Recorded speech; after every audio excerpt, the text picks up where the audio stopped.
مرزا قادیانی کا جو پہلا انڈکشن ہے مذہب کا وہ بالمک مذہب کا ہے، یہ لال بیگی تھا۔ اب اس نے دو کافروں کی کہانی میں بڑی وضاحت کے ساتھ لکھا ہوا ہے، اور اس کے مطابق مرزا قادیانی جب سیالکوٹ گیا تو اس نے چینج آف مائنڈ کیا۔ وہ یہ بھی لکھتا ہے کہ یہ ایک دفعہ سیالکوٹ کی ایک مسجد میں اسلام قبول کرنے گیا تھا۔ آپ کو پتہ ہے فیضی بھائی، دو کافروں کی کہانی میں اس نے لکھا ہے کہ اس نے فارملی اسلام قبول کرنے کی کوشش کی، اور جب آپ اس بات کو دیکھیں تو ان کی کتاب میں ہمیں ایک واقعہ ملتا ہے۔ اس واقعے میں میرے خیال وہ سیرت المادی نام کی ان کی جو کتاب ہے اس میں لکھا ہوا ہے کہ مرزا قادیانی سیالکوٹ کی ایک مسجد میں عصر کے وقت گیا، جس وقت وہاں پر کوئی درس دے رہا تھا۔ تو بعد میں تاریخ احمدیت میں وہ جو تھا شاہد نام کا، کیا نام تھا اس کا، وہ گٹھا سا آدمی، اس نے لکھا کہ یہ بعد میں وہ اس کا مرزے کا مرید ہو گیا، حالانکہ ایسی کوئی بات ہمیں تاریخ میں نہیں ملتی۔ اب میں نے جتنی بھی تحقیق کی ہے مجھے تو ایک ہی بات نظر آئی ہے کہ مرزے کی کتابوں میں ایک پنجابی کا محاورہ ہے، جھوٹو جھوٹ چتا لیا، مرزا جھوٹو جھوٹ 99 ہے۔ تو یہ صورتحال ہے، ہول سیل جھوٹ سر، ہول سیل لائز۔ میں کہتا ہوں کہ سچ بولنا مرزا قادیانی کو آتا ہی نہیں ہے، اور اس کے بعد سب سے بڑے جھوٹے جو ہے نا وہ خلیفہ گروہ والے ہیں۔ لاہوری جماعت جھوٹ بولتی ہے، لیکن اس میں ایک بات ہے کہ وہ مرزا قادیانی کی باتوں کو تسلیم کرتی ہے۔ جو خلیفہ گروپ ہے یہ مرزا قادیانی کو بھی جھٹلاتا ہے۔ اب لاہوری گروپ میں دو فیکشنز ہیں، ایک فیکشن جو کہتا ہے کہ مرزا قادیانی 1841 میں پیدا ہوا یا 40 میں، وہ اس بات کو تسلیم کرتا ہے، لیکن جو لاہوری جماعت کو اس وقت لوگ چلا رہے ہیں نا، جو ان کی انجمن میں ہے، وہ 1835 کہتے ہیں۔ اب مجھے اس مسئلے کا حل نہیں، مطلب اس مسئلے میں وہ بھی مرزا کو جھوٹا کہتے ہیں۔ آپ بتائیں اس کا کیا حل ہے؟ قادیانی ڈاکٹر مرزا صاحب اس کو کا صرف یہ حل ہے کہ کتابوں میں سے مرزا صاحب کا جو 80 سال کی عمر کا اعلام ہے نا، اس کو آپ لوگ نکلوائیں تو یہ سب کچھ نہیں نہیں نہیں نہیں جب تک نہیں وہ فیضی، موجود ہے یہ لوگ کچھ نہیں چینج کر سکتے۔ نہ فیضی بھائی، یہی تو الوژن یہ جماعت آپ کو دینا چاہتی ہے کہ مسئلہ 80 سال کی عمر کا ہے۔ مسئلہ یہ ہے ہی نہیں۔ دیکھیں اگر وہ 1835 سے آپ 1908 تک کا وقفہ لیں تو کتنی عمر 72 سال بنتی ہے اس کی، یہ تو 80 کے قریب بھی نہیں گئی۔ ہاں لیکن آپ ڈاکٹر صاحب پھر وہ اس کو کہتے ہیں نا کہ اس 72 کو آپ قمری کنورٹ کریں تو وہ 75 سال نہ 6 مہینے بن جاتے ہیں۔ دیکھیں اس کے بعد پھر وہ کہتے ہیں کہ اس میں کہا تھا 2 یا 4، تو 76 اور 75.5 ایک ہی ہوتا ہے، یہ ہوتا ہے بس۔ نہیں، ایسا کوئی گڑبڑ نہیں ہے، مرزا نے ایسی کوئی بات نہیں کی۔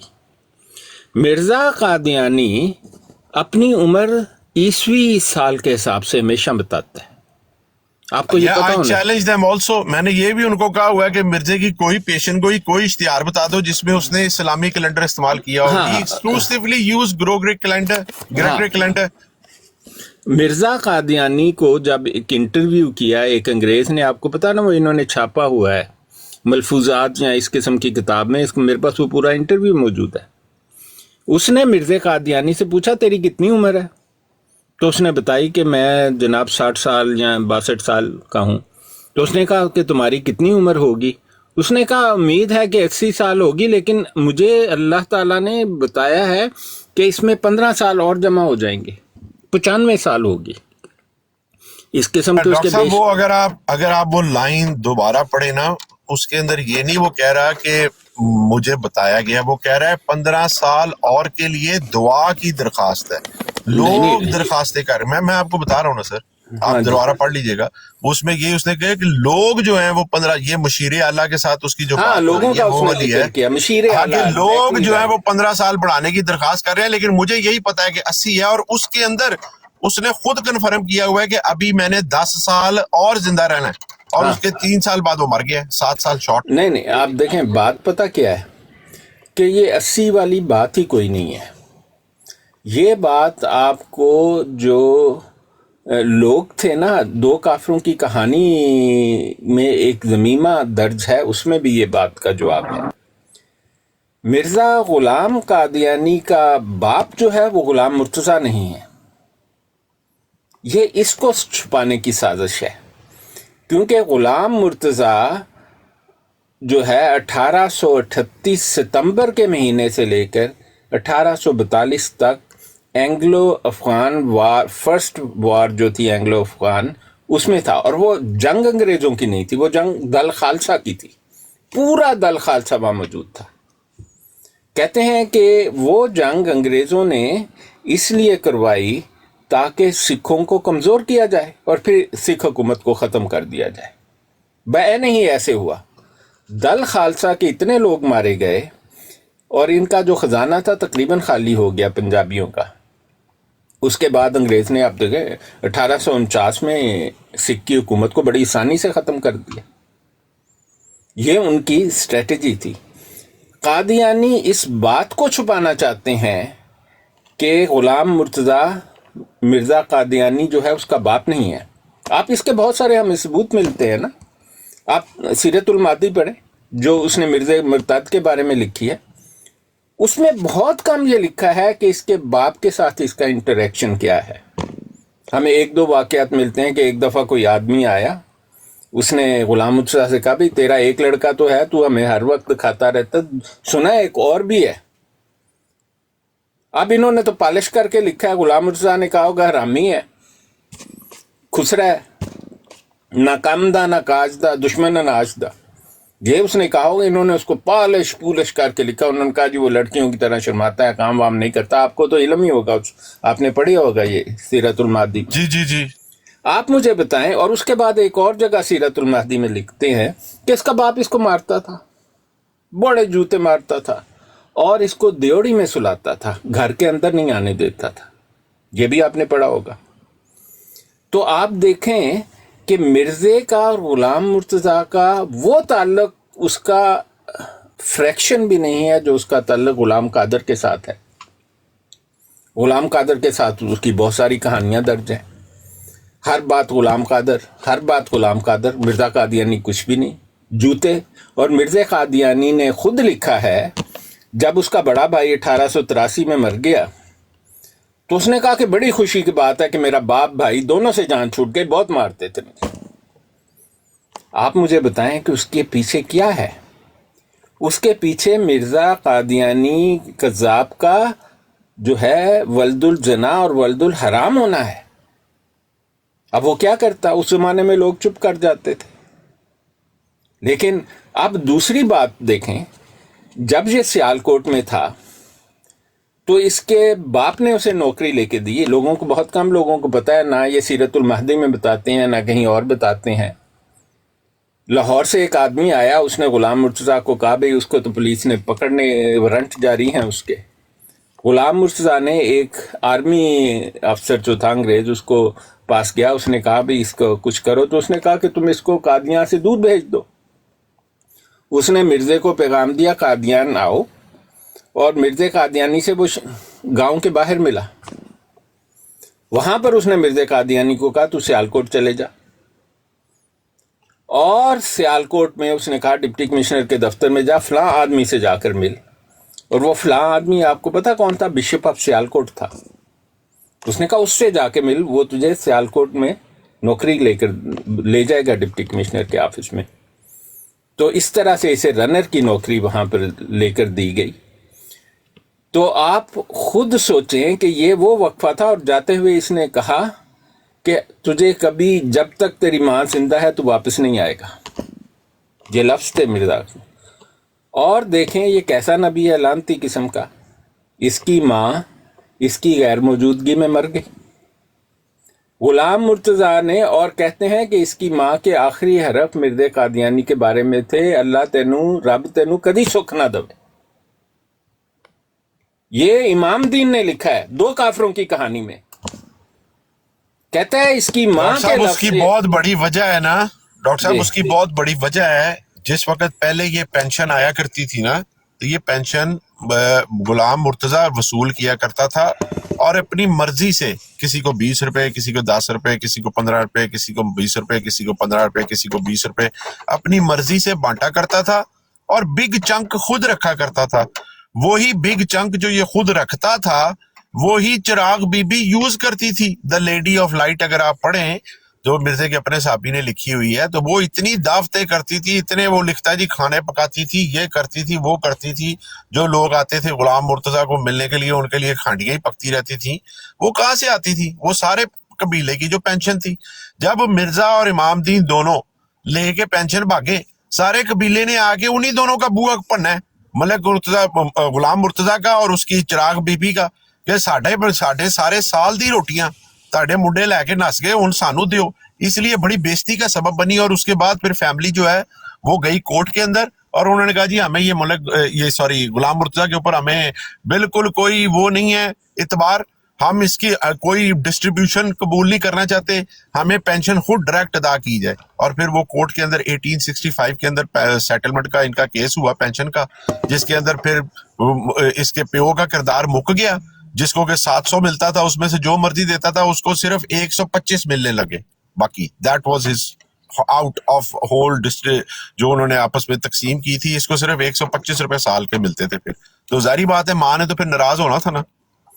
دیکھیں، آپ کو سیرت المہدی کا ایک واقعہ یاد ہے، اور ایک واقعہ یہ نہیں ہے بلکہ اور لوگوں نے بھی ایسا ہی لکھا ہے۔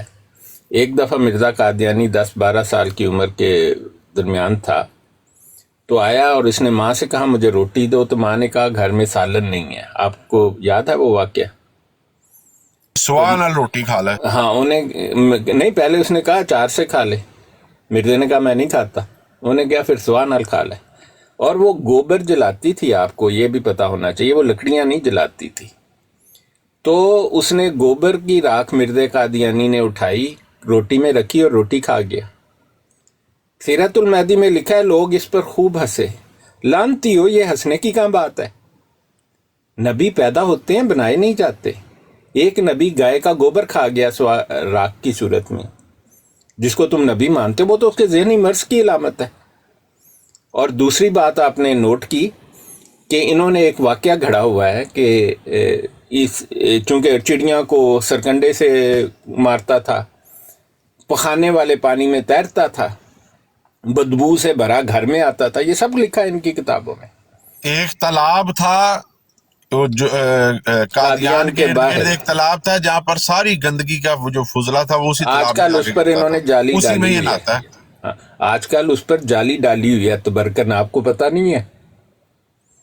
آپ کبھی گئے نہیں نا قادیان؟ ڈاکٹر صاحب اس کے اوپر تو انہوں نے کوئی پل بنانا تھا جو قبرستان تک جانے کا رستہ ہونا تھا، اس پل کے لیے علیحدہ چندہ اس نے 1000 مانگا اس تھا۔ کو پریزرو کیا گیا، وہ آج بھی موجود ہے، سب گائے بہن وہیں پیشاب کرتی ہیں۔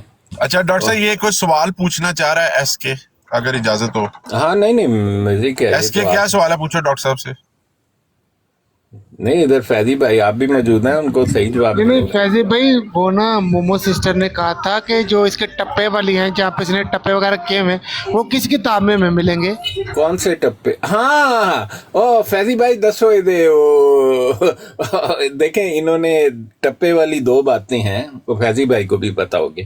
ایک تو ان کے خلیفوں نے ٹپے لکھے ہوئے ہیں کہ شادی بیاہ پر یہ گایا کرو، آپ انہی کی بات کر رہے ہیں اس کے بھائی؟ وہ کل علی بھائی سنا رہے تھے میری لات کے اوپر وہ ہاں، وہ جماعت کو انہوں نے لکھ کے آتھورائز سانگ، خلیفے کے آتھورائز سانگ۔ مہر بھائی آپ بتائیں۔ جو مرزا ہے نا، مرزا کے آتھورائز سانگز نہیں ہیں، اس کی خرافات ہیں۔ مطلب وہ جب جوان تھا نا تو بڑے جعلی عشقیہ اور ٹوٹے پھوٹے شعر لکھتا تھا، وہ 2-4 غزلیں انہوں نے کاپی کی ہوئی ہیں، اور ٹپے جو ہیں وہ خلیفوں نے لکھے ہوئے ہیں۔ ٹھیک ہے فیضی بھائی، آپ کچھ کہیں گے؟ یہ مہر عمر بھائی کچھ کہنا چاہ رہے ہیں، جی بولے مہر بھائی، کیا بتا رہے ہیں؟ السلام علیکم۔ وہ ایک سانگ بتا رہے تھے علی بھائی، منڈا میری سازدہ، وہی ان کا کوئی سانگ وہ تھا، ٹپے وغیرہ تھے تو ہاں، وہ خلیفوں کے اپرووڈ سانگز ہیں، وہی اسی کی بات کر رہا ہاں، ہوں۔ وہ اس کا مرزا قادیانی سے کوئی تعلق نہیں ہے۔ ہم مرزا قادیانی پر ہم جھوٹی باندھے نہیں اس کی طرف منسوب کرتے، ہم بہت ستھری